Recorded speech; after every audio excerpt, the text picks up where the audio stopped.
Good morning, everybody. Happy Tuesday. We have an amazing show for everybody today. What do we have, Krystal? Indeed we do. Big breaking news this morning. We have now in our hands the indictments against Donald Trump and 18 other co-conspirators alleged down in Fulton County, Georgia. So we're going to break all of that down for you as best as we can. We've got an expert in to talk about the charges and what they mean. So we'll get into all of that. We also have updates for you on the ground in Hawaii. A lot of frustration there about the federal government and the local government response to what is the worst wildfire disaster in more than a century. So that is huge. We also have new details about what the hell is going on with Hunter Biden and the special counsel appointed there and the supposed plea deal that he had.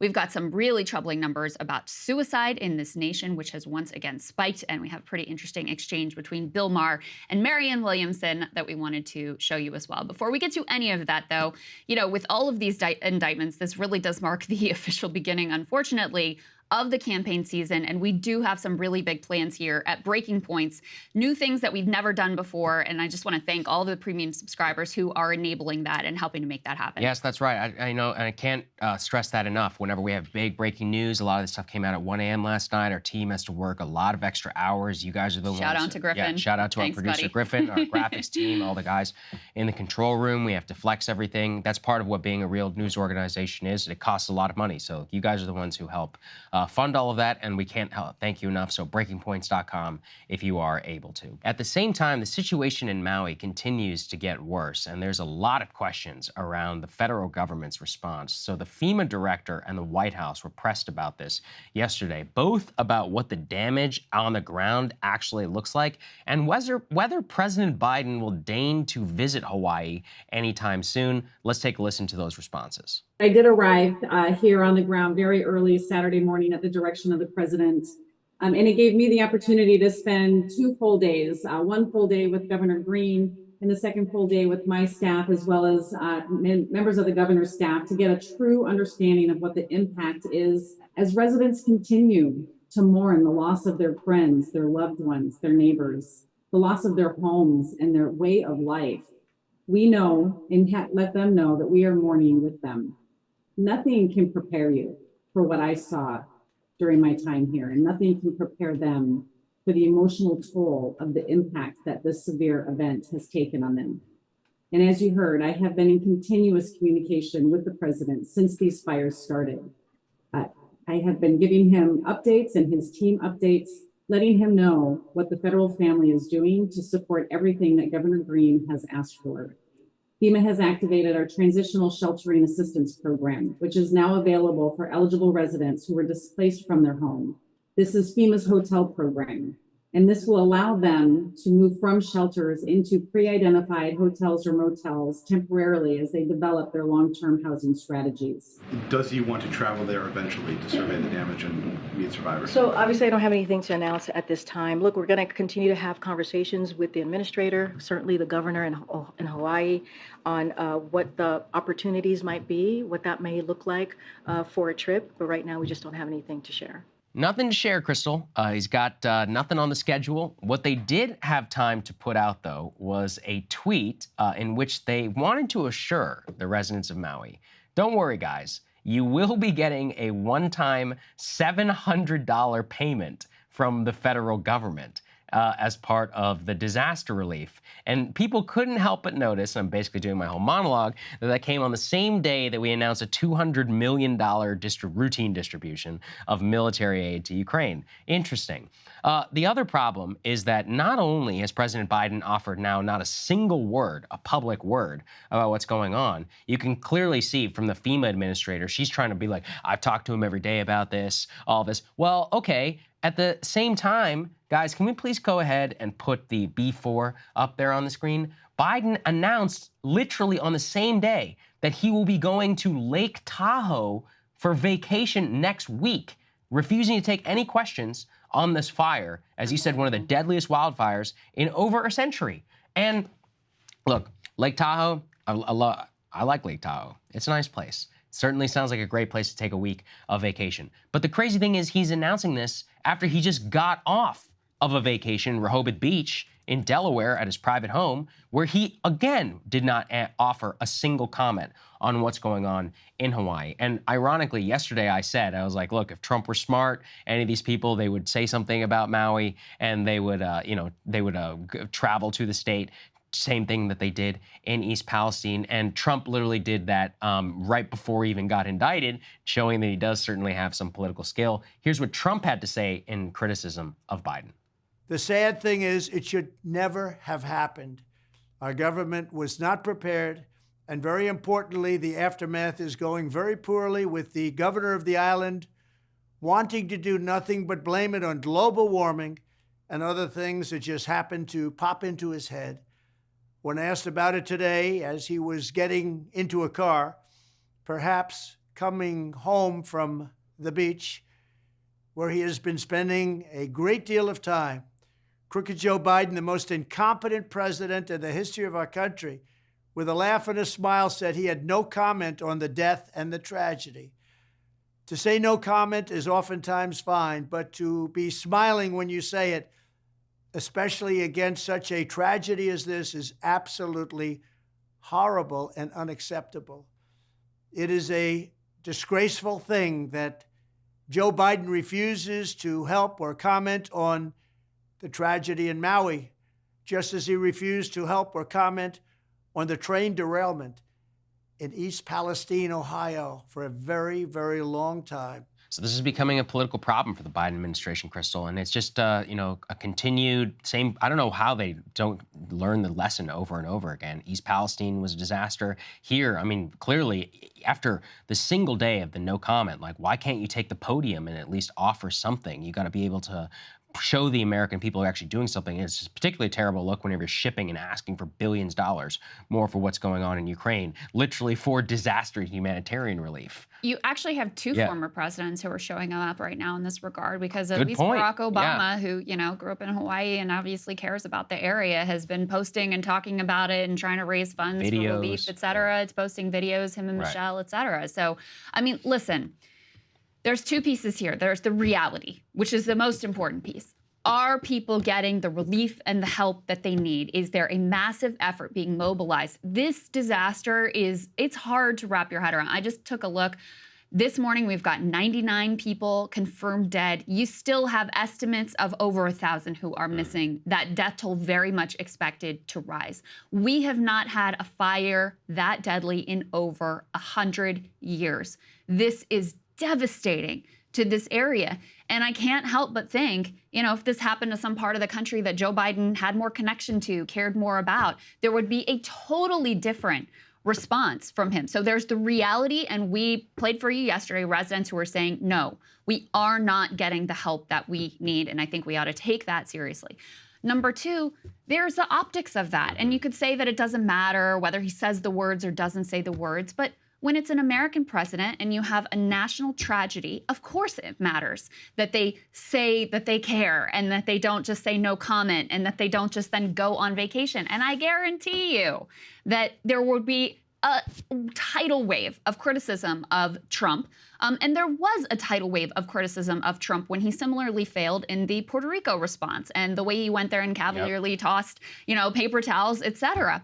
I have to say, this is also not just a criticism that is coming from the right. I have seen some people who are Biden supporters, including actually our guest today, Bradley Moss, who was critical of the fact that he's up and going on a fancy vacation while you have Americans that are still being pulled out of the water and, pulled out of the rubble in Hawaii. And Mehdi Hassan over on MSNBC also was critical of, the fact, you can't, I am actually astonished that they aren't getting at least the optics of this right. Because how long has Joe Biden been in D.C.? Yeah, you don't remember Katrina? How long was he? He was vice president for 8 years. He's been president for a number. He was senator for friggin' 40 years. And you don't know that you need to get in front of the cameras and tell people we are doing everything we can. We care about your loss. We care about your suffering. We're going to be there and not fly off to some ritzy Lake Tahoe vacation.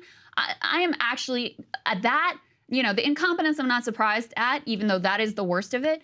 the cavalier disregard for what's going on there, I am actually shocked at. Yeah, and also, we don't have a very good view into what's going on. I talked about this yesterday. There is not very good cell phone service in West Maui. Even Starlink has not yet been fully enabled on the island. This is a dispatch from Will Kane. He works over at Fox News. He says, quote, "I'm in West Maui," this is from this morning. "Service is rough, hard to post. We are getting together incredible stories of citizens stepping up where the government has failed. And at the plaza, someone from the Mayor Richard Bisson's office tries to shut me down, saying, quote, West Maui is a media-free zone. No, sir, this is America. Right now, I am nowhere near search and rescue. I am 12 miles from Lahaina. How is the entire West Side a media-free zone? Is it no longer America? Has the Constitution been suspended? Look, this is a single, allegation that he's making here, but I've seen other people as well. And if that is true, I mean, what exactly is the cover-up? The other problem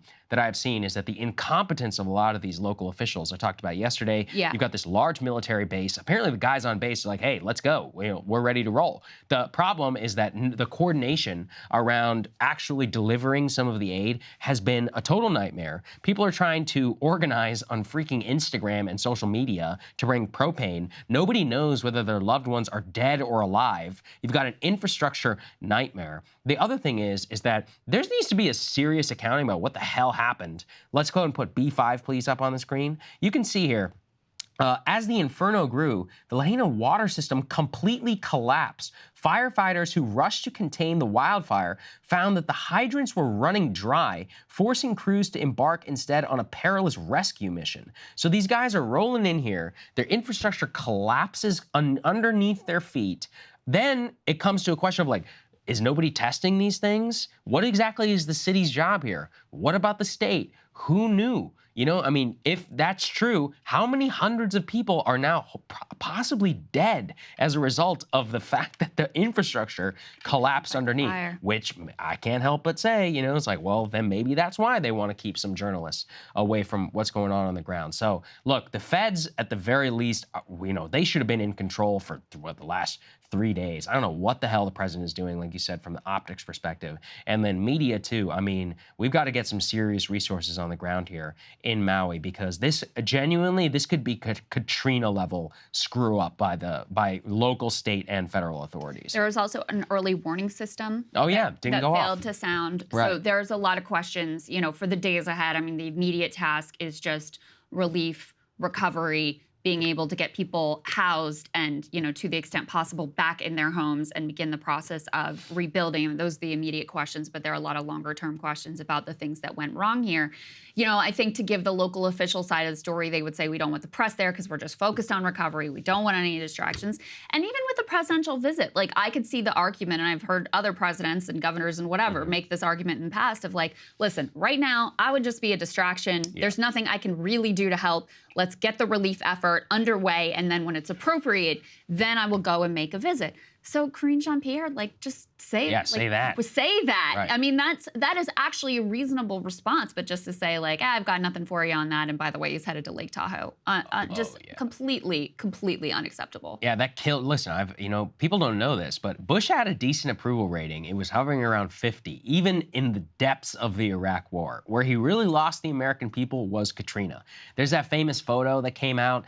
It was like 2005 where because for this reason, he didn't want to land in New Orleans. He decided to look out the window and he got vilified. Yeah, he was on a helicopter or something. He was on Air Force One, but they did a flyby of what was going on in New Orleans. And they took pictures of him looking. They took a picture of him being solemnly looking out the window. But really, that was a big problem for him at the time. I do wonder if people, because we have so many horrific disasters now, wildfires, floods, hurricanes, et cetera, if people are just becoming numb to this kind of tragedy. It's possible. I do think this one's striking a chord, though. I do think this one, because I think part of why this one is striking a chord is not only the tremendous loss of life, but this is a place that people in their minds, this is paradise. Yeah. What place Maui, what would be more associated with like literal paradise, and then to see these dystopian scenes, I think has been really disturbing to the American people. But I would just say we can't become numb to these tragedies, and there's going to be, unfortunately, a lot more response that needs to come from federal and local and state officials as these kind of extreme events become more and more common. I talked yesterday about, whether or not this is climate change related. It's very difficult to say on any one particular event. There does seem to be an increased trend in recent years of more drought in Hawaii that could be related to climate change that helped contribute to these conditions. The extreme winds that helped spread the fire could have also been linked to climate change. But there's no doubt when you look at the overall picture, the number of extreme events is rising, and these types of relief efforts are going to have to get way more, we're just gonna have to be way more aggressive, way more on top of it, and prepared to spend a lot of money to help people out in difficult situations. Absolutely. Okay, let's go to the next one here on Hunter Biden. There's a lot going on. So over the weekend, I brought everybody the breaking news segment about the special counsel being appointed. Basically, Merrick Garland allowed David Weiss, who was the prosecutor, the U.S. attorney on the case against Hunter Biden, to be elevated to special prosecutor status. At first, it appeared as if the DOJ was taking the case more seriously and investing Weiss with some more power. But some new details that are actually being released from the Hunter Biden team themselves cast some doubt as to whether this was an overtly political move to basically cover up David Weiss from further scrutiny as he continues to operate on this case. Let's put this up there on the screen. This is from the Hunter Biden team, so you should certainly take this with a grain of salt. But if you read carefully, basically what Hunter is saying is that the Justice Department genuinely was reneging on a major part of the deal that he had in principle with the government. That agreement, we should recall, was to enroll in a diversion program for gun offenders that he had signed and granted him, quote, broad immunity from future federal prosecutions. That was included in a court filing by Hunter's lawyer, basically testifying and putting this forth before the court. So if they're lying about it, clearly they're actually going to face some penalty. They say that this dispute between Biden and Weiss happened last week after the implosion of the agreement. This actually adds, quote, growing uncertainty about the Biden investigation and how it's going to be resolved and why Weiss was appointed special counsel in the first place. And one thing that Republican officials and members of Congress have been pointing to, Krystal, is that they were trying to call David Weiss for testimony before Congress to explain his actions. Yeah. And the reason why they wanted to call him is that we'll recall we had the IRS whistleblowers who came forward and they're like, hey, Weiss wanted to prosecute this guy for felony tax offense. Then it didn't happen. He's getting a sweetheart deal. Now, they wanted to ask him, they're like, look, is Hunter lying or not? Like, did you really offer him broad immunity? Or is Hunter lying about that? And then that led to all this courtroom drama. Right. And then the judge throws out the plea agreement. Even the watered down agreement is extraordinary for the judge to throw it out and basically saying, I think this is too lenient. I've never seen anything like this in my entire term on the bench. So it does look now, it's possible at least, that special counsel status was given to Weiss in order to help him avoid current scrutiny, then have to issue a report, and then only face testimony and scrutiny after the entire case has been resolved, like what happened with Robert Mueller. This whole thing is a muddle, and I'm very confused by all of it. I'm confused by it too. I mean, everything looked like, all right, so first of all, it looked like Hunter got what I think anyone has to acknowledge was a really beautiful deal on his, but like should be very happy with, right? And then they go to court, and then the whole thing, there's a disagreement immediately between his team and the government team of what the deal actually is. And that's where this dispute comes into play. And then the judge is basically like, listen, I'm not comfortable with this. You guys are going to have to take some more time. It looks like Hunter, at this point, it looks like Hunter may actually go to trial because the deal sort of fell apart. You've got these allegations flying from his lawyers. And now you've got David Weiss appointed as special counsel. I mean, part of what is tough for Republicans is that you did have 30 Senate Republicans a while back calling not only for a special counsel in this investigation, but literally calling for David Weiss to be appointed special counsel in this investigation. So I know they would say like, oh, the things are different now, et cetera, but it's pretty hard to have said something so clearly and then when it actually happens, be like, no, we didn't actually want this. So they've got a difficult situation on their hands as well.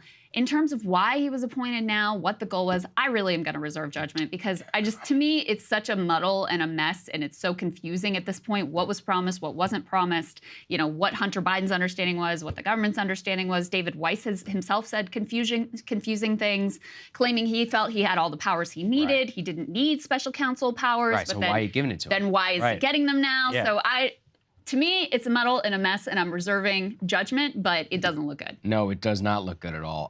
Just to give an example, Ted Cruz gave an explanation as how the Republicans are looking at this now. Let's take a listen to what he said. Well, this appointment is camouflage and it's cover-up. I think it's disgraceful. Listen, David Weiss was the U.S. attorney handpicked to lead this investigation, who spent the last 5 years covering it up. David Weiss, who was personally selected by the 2 Democrat senators from Delaware, Tom Carper and Chris Coons.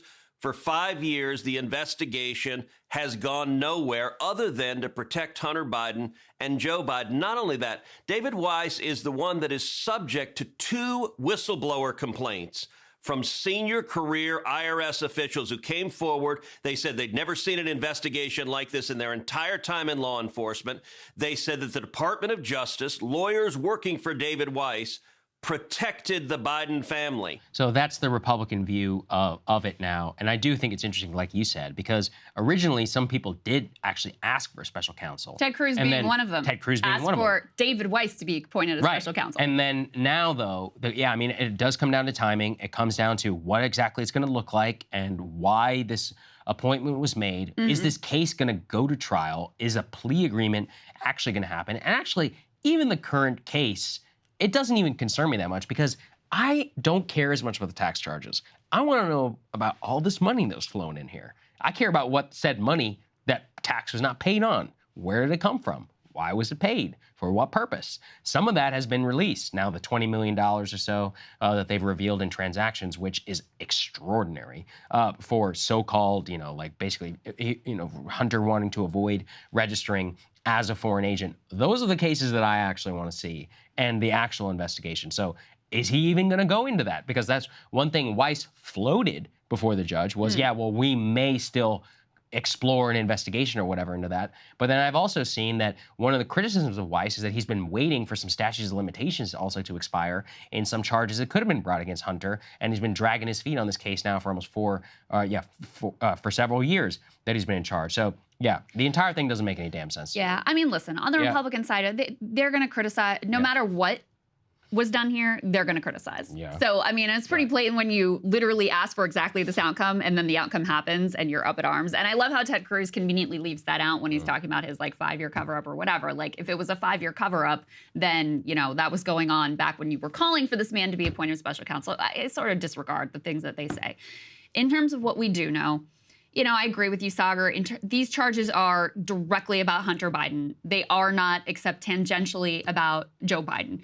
But the political impact here is pretty clear. Mm-hmm. They thought they were going to have this thing done and dusted, and it would be, a side note and in the rearview mirror in terms of the Biden campaign, and that is very clearly not happening. This is going to drag on. There may be a trial. This is going to hang over the Biden campaign probably throughout 2024, and so for them, it's definitely, it's definitely not ideal. No, certainly not, and we will continue to keep an eye on it. Okay, let's go to the next part here. This is some really terrible and some sad news. It's data that was actually just released recently by the CDC with demographic breakdown as well, and unfortunately just really kind of continues a trend that we saw after COVID. So let's go ahead and put this up there on the screen. We have the full chart here.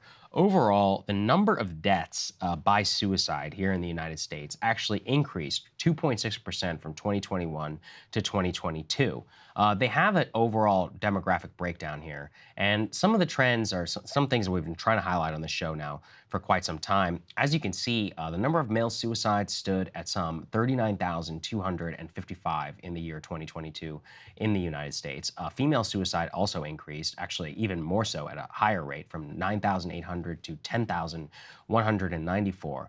When you look at the overall breakdown by race, you can see that Native and African, American Indian and Alaskan Natives, there was a slight decrease in the overall rate. The thing is, though, is that the numbers there are different. They're so low in some respect that whenever you do see changes that it will reflect differently in terms of the overall statistics.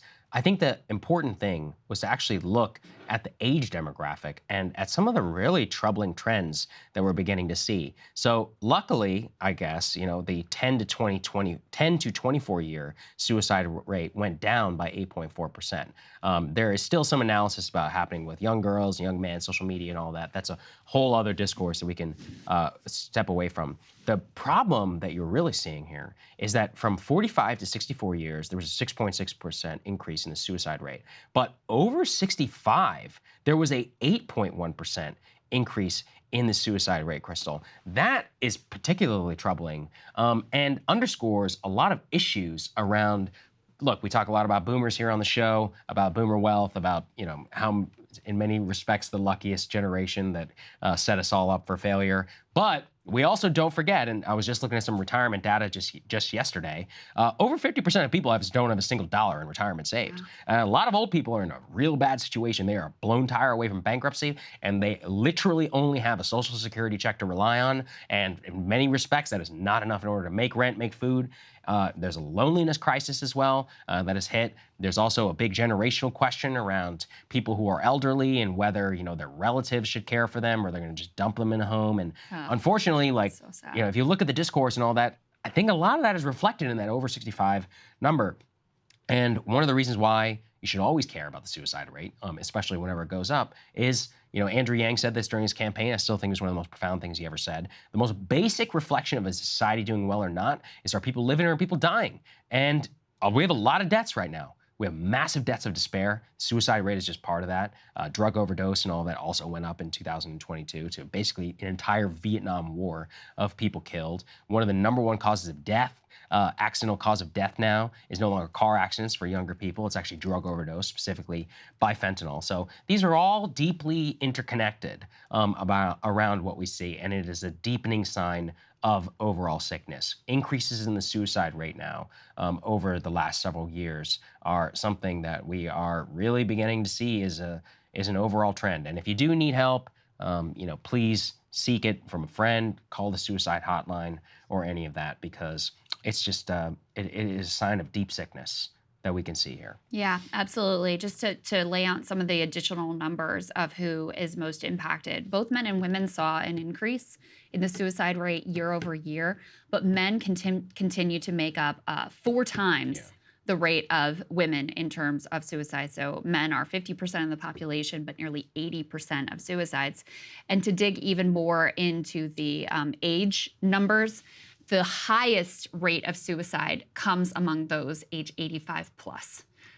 So Saagar, speaking to what you were saying about, people who are towards the end of their life, who are worried about being put in homes, who don't have quality of life, whatever is going on there is deeply tragic that our elders, to that large extent, feel that they are no longer wanted, needed, et cetera, in this world.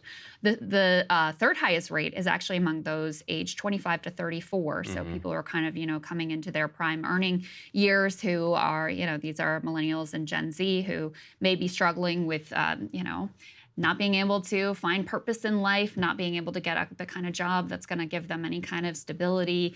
All those sorts of things play into this. One thing that I found remarkable is actually in 2020, there was a significant dip in the suicide rate. And then post-pandemic is when it has really spiked.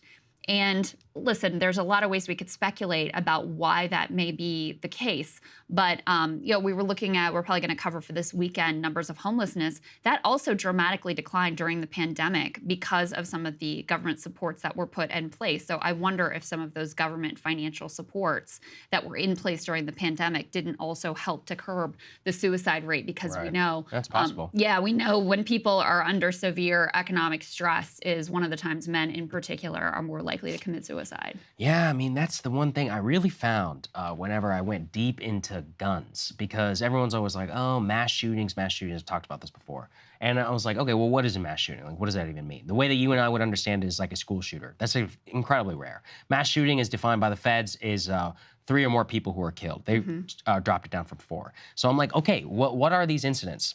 Gang violence, that's overwhelming. Let's put that aside. You know what the rest were? I was telling you this. It's guys who kill themselves and they kill their whole families. And the majority of the reason, almost every time, they're in crazy amount of debt. A lot of these got gamblers, people who didn't want to tell their wife, they can't live with the shame of being able to provide. They get twisted in their own heads and they think it's some sort of like weird altruistic move that they're doing by killing themselves and their whole families and departing it. Sounds sick, I know, but this is the, you got to try and understand the mindset of a deranged person who's in that state of affairs, but that is directly downstream. So I think you can understand then 2021 and 2022 as you start to see some of the economic real issues that happen with COVID. We've also looked at this previously. Anytime somebody says like, oh, I wish we had a recession or we just need a nice little recession. Do you know how many people killed themselves in 2008? That's one of those where everybody always moves past it. It's not just people lost their homes. A lot of people killed themselves in 2009 and in 2010 as a result of just being like, I got no way out, I got no chance to live, it's either the street or it's this, and they choose that. And it's a terrible situation that we find ourselves in here. And this is just one of the most stark, like flashing red lights. I just don't know when people are gonna start paying attention. We've had almost 5-6 years of life expectancy drop. Yeah. We're the worst life expectancy drop in the United States since freaking World War I, over 100 years. And everyone's like, oh, it's just COVID. If you look deeper, it's not. COVID it's part of the story. Massive portion of the story. Deaths of despair, suicide, and when you really look at this by income spectrum, especially the people who commit suicide, and you also look at attempts and the reasons behind that, same pair with drug overdose, we have this, I don't know. It's sickness. It's one of those mass societal issues that everybody pretends to care about, but nobody's actually doing anything about. Yeah. And I don't know. I don't know what the solution is. Yeah, I know. When you look at the chart of the trend over years, it really starts to track upward right around the time of the financial crisis. Actually, a little bit before that, a couple years before that. And it basically continues on an upward trajectory, unimpeded, with the exception of during the pandemic, which again, I think is really noteworthy. But it does speak to something that is deeply, deeply wrong at the core of our society. And when you put all of these things together, it is a dire picture that we seem to not have the political will or desire to really deal with. I mean, I will remember that Senator Sanders actually convened like a whole hearing on the death rate and decreased life expectancy, et cetera. And Preston covered it all. I mean, barely any attention to what should be one of the gravest problems in society. So we'll certainly continue to keep an eye on it and, bring awareness to it and try to figure out what the solutions are, et cetera. And unfortunately, this is an appropriate segue to a conversation that happened on Bill Maher's podcast Club Random with presidential candidate Marianne Williamson. They got into a real debate about how is America actually doing? And this is a debate that, we've had a little bit on this show. You see it certainly playing out online where there's a certain group of people who's like, look at the unemployment rate, look at, inflation's going down. Actually, modern America is wonderful and it's the best it's ever been and people are doing great and all this, suicide rate, whatever, like I'm not paying attention to that.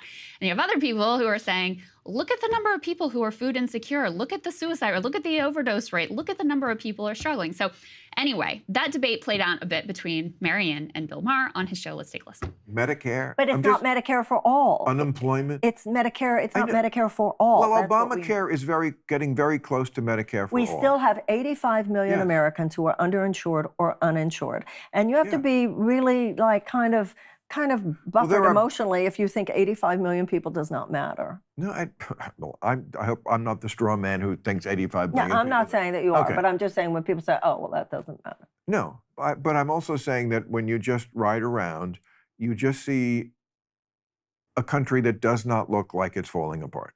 Bill. Like, my eyes also matter. It matters what I read and what people tell me. It also matters that I just live in this world and I travel a lot and I'm out in the city a lot. And a lot of people are just living their best lives. And they're not all fucking rich. It's not all the top 20%.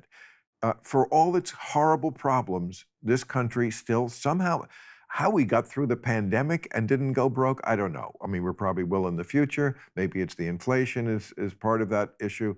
But I just don't see a country where the people are just seething and unhappy when I'm out. And that has to count for something. You know where I was last night? I was speaking to teenagers on Skid Row.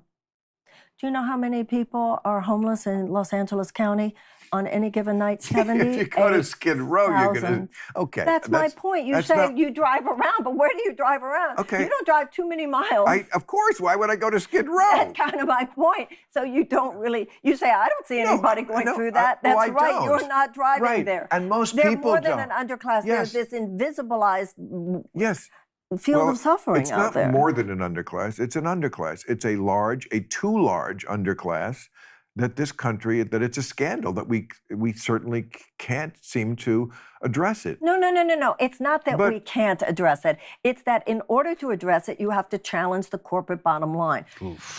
Yeah. I think that moment there when Marianne's like, but where are you driving around? That kind of gets to the heart of it. I watched this whole podcast, which I think it's worth watching. There's, very healthy exchange of ideas between the two of them. At one point, he makes a similar point. He's like, I was on Venice Beach and people are happy. People are doing great.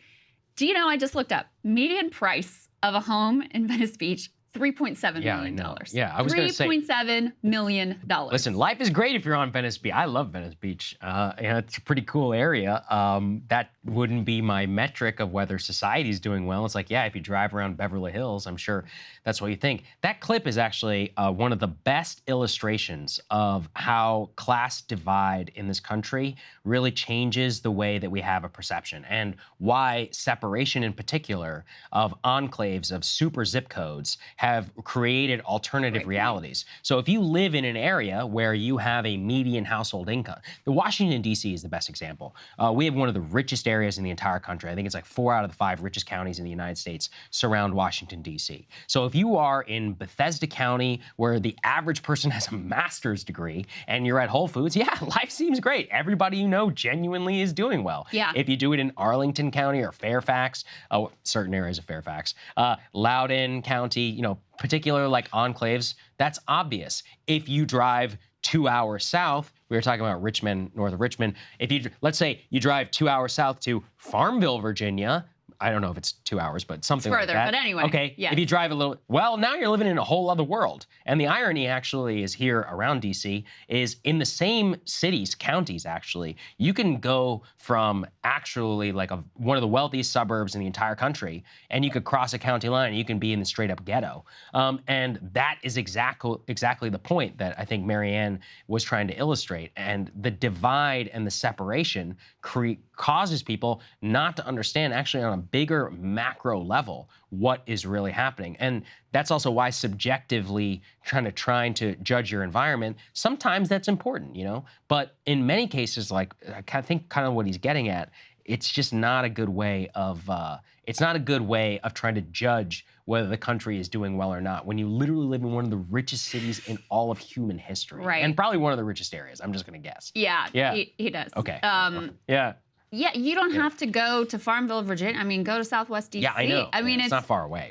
But the reality is, it's never been easier to isolate yourself in your own little bubble without even meaning to do it. With it just as a, product of your class status and where you live and the schools you choose to send your kids to. Bill Maher doesn't have kids, so this is a generalization I'm talking about here. But the stores you shop at, I mean, for many upper class people or even upper middle class people, their only interaction with the working class is like when their Uber Eats is delivered, or when they're, talking to their Uber driver to the extent that they deign to do so, or when they're getting their Starbucks coffee.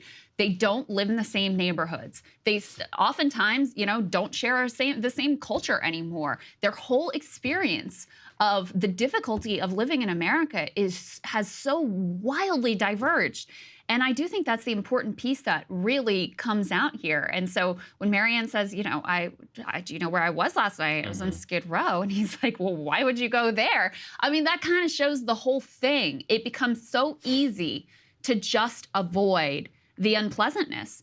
And, if you're not going to parts of the country also that have been devastated, that are in the struggle. And I get it. I mean, America is this weird place right now. We have incredible affluence that's on display everywhere in all kinds of ways.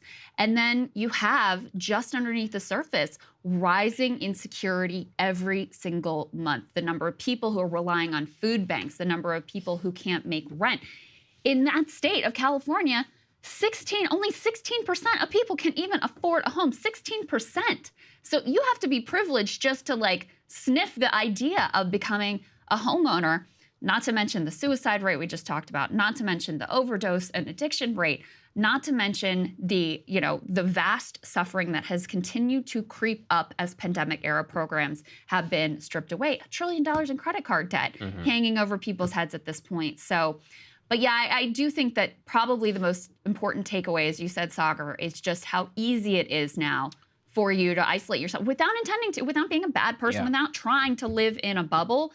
People end up living in a bubble and they don't even realize it. You have to understand that you have to constantly check yourself if you ever do find yourself in that type of situation. Otherwise, this is why people literally out of touch is a very common phrase. That's how it happens. It's very simple, especially if you're somebody who's been kind of at the top of life now for almost 25 years. Like, you're living in a totally different reality. I also would say one of the problems that we often assume is we're like, oh, well, that person looks like they're doing well. Well, yeah, because they might have $2,000 or $3,000 in credit card debt. They might have, That's true. $250,000 of debt to their name. So in many cases, I have found this, is that, somebody appears to be doing well, and then all of a sudden they disappear, and you're like, wait, what happened? And it's like, oh, well, they were crazy in debt, they had to move home, lost this or that, and you're like, oh my God, like, that's crazy. Because you realize that, this whole keeping up with the Joneses thing is basically financed on the back of the banks and the credit card industry. True. So even if people do appear to be doing well, you have no idea what that actual balance sheet looks like. And, eventually bills do come due. And, we have areas, things like 2008 and all of that, that eventually kind of become clarifying moments, but they blow up a lot of people's lives, and then you really start to understand what was going on beneath the surface. The last thing I'll say is, I've been talking a lot about how LA County, where Bill Maher lives, where that conversation was unfolding, is the hotbed right now of militant labor activity and strikes. A majority of the strike activity that's happened in this country has happened in LA County, and there's a reason for that. So he should just, go talk to some of the hotel workers that are on strike, who are having to commute 90 minutes both ways and still struggling to make ends meet. Or, the gentleman who was homeless because he wasn't able to get into the industry and cobble together enough to be able to make rent even 90 minutes away. There's a lot of struggle out there if you know where to look and you choose to see it. But, if you're a person of means who lives in a certain, neighborhood and society, you actually have to actively choose to see it, or else it will be completely invisible to you. 100%. Krystal, what are you taking a look at? An absolutely outrageous situation unfolded last week in Louisville, Kentucky, as kids went back to school. New bus routes designed with AI by pricey consultants created such a catastrophe. Some kids did not arrive back home until nearly 10 p.m. Parents, for hours, had no idea where their children were. The horror stories are still trickling out, and school continues to be canceled while they try to untangle this absolute disaster. Anyone hearing this story is going to be enraged, but I can tell you, as a public school mom myself, I am beside myself over this one. So here's what happened. Jefferson County, where Louisville is located, is the largest school district in the state with some 96,000 kids and 68,000 bus riders. Like many school districts, Jefferson County has struggled to attract and retain bus drivers, leaving them short-staffed and struggling to make the routes work. So in an attempt to solve the problem, they hired a company called Alpha Route, paying them hundreds of thousands of dollars to use AI to redesign bus routes to deal with that low staffing. Unfortunately, while the school consulted with Alpha Route, they did not consult with parents who raised concerns about bus stop location safety, or with the bus drivers who were tasked with making this whole thing work. Those drivers were desperately sounding the alarm before school day one ever arrived. Here is John Stovall, he's president of the union local that represents those bus drivers, speaking to a local news outlet about how the drivers tried to warn the school district. And when they were calling me in tears, crying that this is not going to work, and they were afraid they were going to get blamed. John Stovall knows saying, "I told you so," won't do much at this point.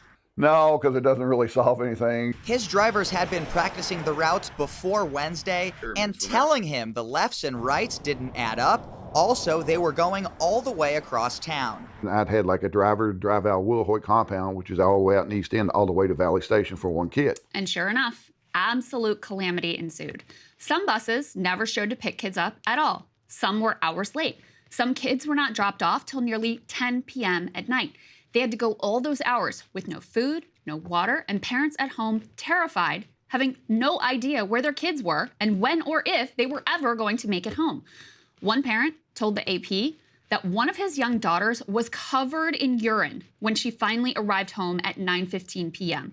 The horror stories, too, continue to pour out. On Facebook, one Good Samaritan said he and his wife saw a little kid, maybe 7 years old, dropped off on a busy road in Louisville at around 7 p.m. at night. The kid looked distraught, so they went to check in with him, and it turns out he didn't really speak English, but they were able to figure out what school he went to. They called the school. Turned out his mom was there frantically trying to locate her son. Apparently, they'd put the wrong bus number on his backpack, so he'd gotten dropped off in the completely wrong place, and he was wholly lost. According to the Post, when his mother was finally reunited with him, Mama runs up crying like a baby. She was scared to death. Thank God this couple was there to help this poor child who has to be traumatized by this situation. Another mom posted that her kid had been put on a bus when the kid was not even supposed to be on a bus at all. She spent the day with no idea where her baby was. I cannot imagine ever putting my kid on a school bus again after such a horrifying failure. How are these kids going to feel the next time they have to get on a bus after going through hell and back last time? And as it turns out, this isn't the first time that the Alpha Route AI software failed a school district. In Columbus, Ohio, the school system paid $1.5 million for Alpha Route to design a bus route system so poor that they had to scrap the entire thing mid-year. In Boston, the school district had to backtrack over plans to implement an Alpha Route bus system after parents absolutely revolted. Jefferson County Public Schools has apparently paid them $250,000 for services including bus routes and bell schedules. In a lot of ways, though, the root cause here was the shortage of bus drivers that school districts across the country are struggling with. As of last fall, 60% of school districts said they were still trying to hire bus drivers at the beginning of the school year. And it makes sense why. If you have a commercial driver's license, you got other opportunities to earn money in a full-time, year-round position. Consider that drivers on the new UPS contract can earn $170K per year. In Jefferson County, bus driver numbers fell from 900 to 600, leaving the county desperate for a quick fix to paper over that shortage. As Jason Bailey at the Kentucky Center for Economic Policy points out, as private sector employers up their wages, the public sector is going to have to find ways to compete, or else these types of nightmare scenarios are going to become more and more common. In Kentucky specifically, the legislature has shirked their responsibility to fund school transportation, leaving the school district with no ability to offer the kind of pay that might lure more drivers to help ease the shortfall. According to Jason Bailey's calculations, the Kentucky General Assembly has shorted Jefferson County $104 million in transportation funds they were obligated to provide in the past 4 years alone. Now, just 5 years ago, Kentuckians joined a national strike wave of teachers demanding the state do right by their public schools, kids, parents, and teachers. Those movements were actually concentrated in red states like Kentucky, where school budgets had been under assault by ideological opponents and austerity hawks alike. Listen, money is not going to fix everything in education, let's be clear, but nothing should be more precious to us than the care of our nation's children.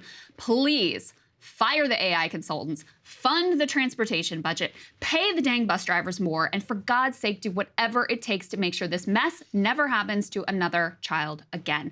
This horrified me. Can you imagine? No. Your kid's on a bus till 10 p.m.? No. You don't know where they are? They come home soaked in urine?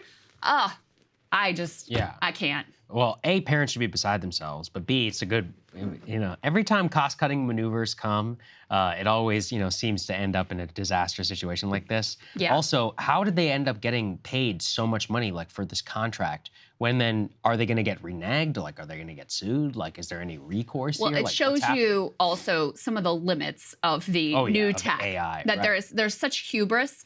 This company actually came out of Massachusetts Institute of Technology, out of MIT, and so it was the new fancy thing.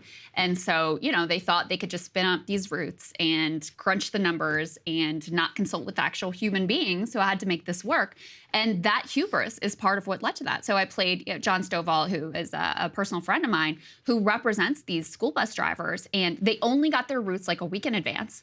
The packets that they get are normally 5 or 6 pages. They were 12 pages long, and they knew immediately this was going to be a disaster. But no one listened to them. No one would listen. No one listened to them. Parents saw the bus stops that their kids were supposed to walk to, and they're like, this stop is not safe where it's located. There isn't even a stop here whatsoever. So the parents were expressing concerns, and they pushed forward anyway. They're supposed to go back to school on Wednesday. I don't know. Yeah. I don't know. Stovall is saying they should cancel school at least for the whole week to get this whole thing straightened out. What a mess. Totally avoidable and putting kids in danger. Terrible. Catastrophe. All right, Saagar, what are you looking at? Well, one of the most dishonest tricks in Washington is tying an unpopular measure or law onto something that is broadly popular or inoffensive. The hope is always people won't notice or that the consequences of not passing that particular legislation are so high that by allowing the unpopular rider onto it, people simply will not notice. It's the same way almost all of our bills move today. Everything is glommed together so that legislators cannot be held accountable for specific provisions. It is no mistake that the Biden administration then is using this dishonest trick to circumvent the will of the American people and ship billions of more dollars to the war in Ukraine. Quietly last week, the administration announced it will seek an additional $25 billion for the Ukrainian war effort. This request does not stand on its own. Instead, it will be tied directly to disaster relief funds here in the U.S. and for border enforcement. That is clearly to entice both Republicans and Democrats to vote for it.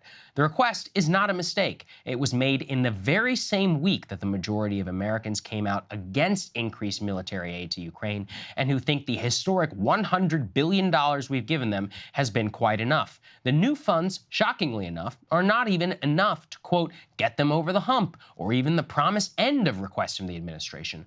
Officials tell reporters on Background instead, the extra $25 billion is simply the request for the first quarter of the fiscal year, and forthcoming quarterly requests for future aid will continue. In other words, this is the most stark admission yet. The funding requests will never end. $25 billion a quarter is now the standard, and the Biden administration expects the United States of America to pony up some $100 billion a year for the foreseeable future.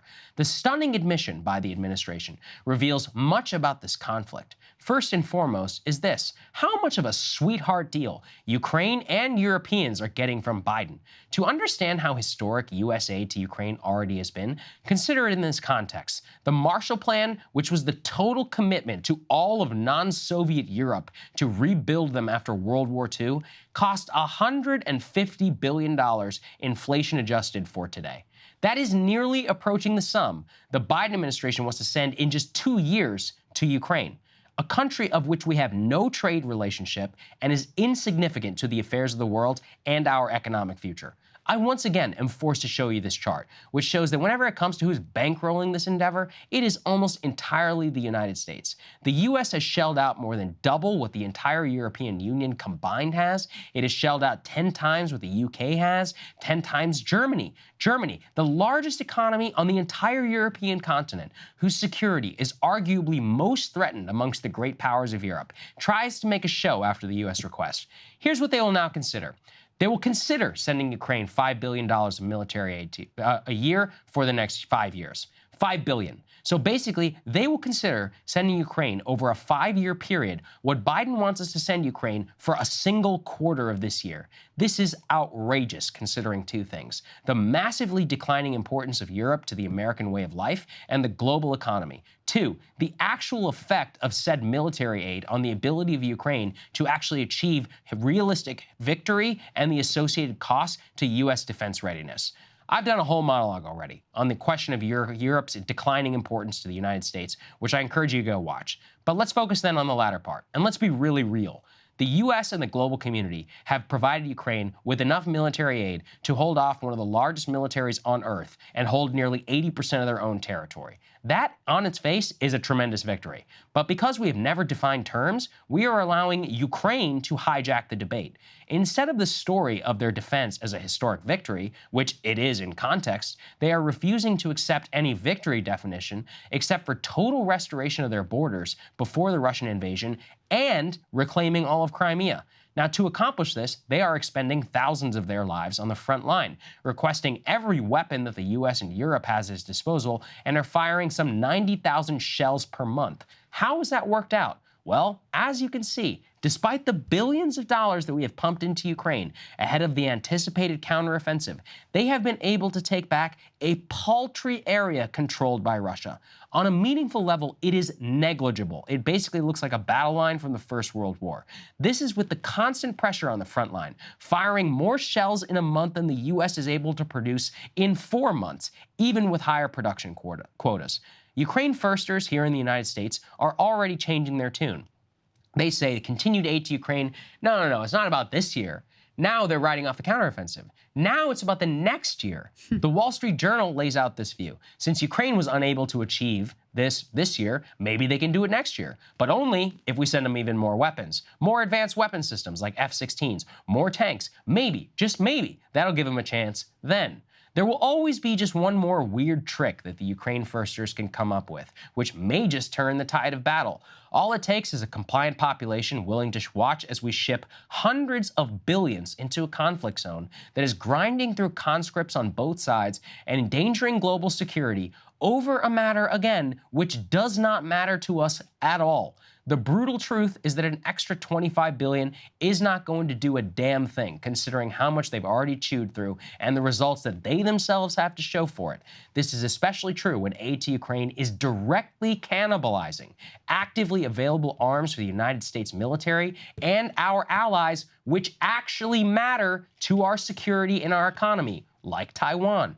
It is time for Congress to exercise its constitutional right and exert the influence that the founders actually intended. They need to deny the administration request and force them to explore now a diplomatic solution to this conflict that ends the massive expenditure of American aid, and it ends the raiding of Pentagon coffers and aligns American spending with actual American interests. Otherwise, Ukraine is going to be another Afghanistan or Iraq, if it's not already. We will be fooled into a never-ending conflict which bleeds us dry. It leaves us weaker, humiliated on the global stage. Unlike those, we have a choice today to actually choose our fate.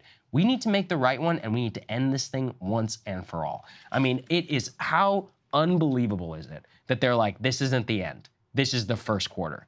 Just the first quarter. Oh, $25 billion. Now, I do believe it. Yeah. What now? What next? I mean, and I wish these people the best, but you guys spent $10 billion on the city of Kherson, and you lost. You lost the battle. Now, in terms of if you look at a map, we're talking about, like, if you zoom out far enough, you can't even see shaded in areas which have been retaken. And now it's like, oh, now it's about the next year. What's going to change in the next year? Now, maybe 90,000 more people will be dead. That's the only thing that's going to change. Beyond everything, the Biden administration owes the American people an actual direct accounting of what their theory is. Mm-hmm. What is your plan? What is your plan? Because, people have been very patient with all of these expenditures, and a majority supported them up until quite recently. And I understand why it has turned, because the narrative was, we need to bolster them for the counteroffensive. This big counteroffensive is coming. We got to maximize their negotiating leverage, so that when we do, get to the table, theoretically, maybe in the future, then they'll be in a strong position in order to extract concessions with Russia and get the best deal possible. You know what? The American people actually, by and large, went along with that. Yeah. Well, guess what? Now we see the counteroffensive did not work out. It just didn't. So what is the plan now? And I think you're right to point to, the Wall Street Journal setting up the narrative of like, now it's next year. People aren't going to buy this forever. I remember back in the 2008 presidential campaign, Obama versus McCain. I remember McCain saying something like, getting asked, how long should we stay in Iraq? And he was like, 100 years. Yeah. And it's a horrific answer, but I actually appreciated that he was honest. Yeah. And I was thinking about that with, I think it was Asa Hutchinson that we were interviewing, and he was criticizing Biden over the Afghanistan pullout and Trump and enabling the deal with the Taliban that led to the Afghanistan pullout. And we asked him the same question. I was like, well, how long would you have stayed? And same thing, he said, forever, basically forever. At least have the decency, if that's your view of Ukraine, go make your case. Go lay it out. Make the case to the American people and see how it goes. Because this unending, loosely defined, we're going to go quarter by quarter with a theory and a prayer and, hope that things will be different next year around. people have already turned. This is not going to cut it. I completely agree with you. All right, we have a lot going on today. We have some guests that we'll post later and all of that. So we're going to wrap the show as it is for right now. Stay tuned on our podcast feed, on our YouTube feed, and all of that. Shout out to all of our premium subscribers. We love you guys. You enable our nimble working here, and man, it's a hell of a lot of work when there's breaking news. But that's why we do what we do. It's a lot of fun. So if you can help us out, breakingpoints.com. Counterpoint's going to have a great show for everybody tomorrow. We will see everybody on Thursday.